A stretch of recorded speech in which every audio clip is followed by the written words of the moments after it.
Hello everyone welcome back to my another mini blog. आशा करूँ सकलो भाले आछे। আজি আমি ওলাইছো মোৰ পেহী ছোৱালী ৰিজৱানাৰ নিকাহলৈ। এয়া আমি গৈ আছো। আমি গৈ পোৱাৰ অলপ পাছতে মগৰিবৰ বাদত এয়া দৰা কইনাক নিকা পঢ়াইছে।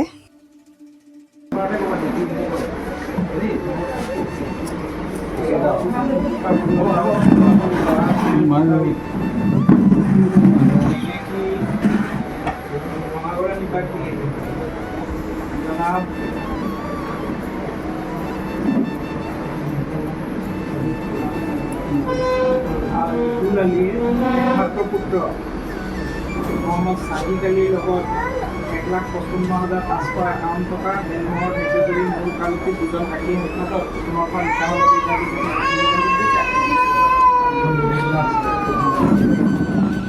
দুই নং আদৰ্শ গাঁৱৰ নিবাসী মৃত জনাব আৰজু আলীৰ কন্যা ৰিজৱানা তবছুমৰ লগত 1,55,551 টকা দেনমহৰ ধাৰ্য কৰি মূল কালটি দুজন সাক্ষীয়ে সাক্ষাতত আমাক নিকাহ দিনত কবুল কৰিছে।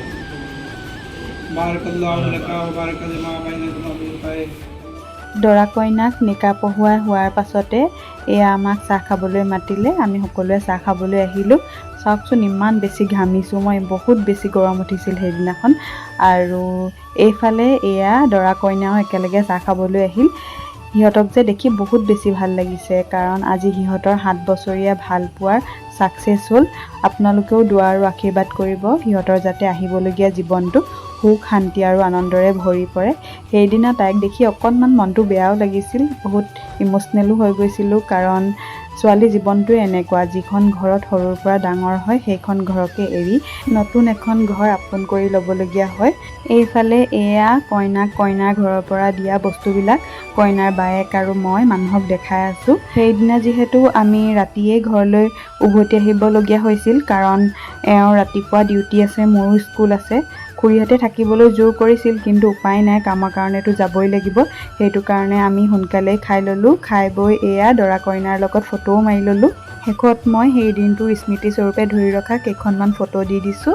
আশা কৰোঁ ভিডিঅ'টো চাই সকলোৱে ভাল পালে, আৰু যদি ভিডিঅ'টো চাই ভাল পালে তেন্তে ভিডিঅ'টোত সকলোৱে মৰম দিব বুলি আশা থাকিল।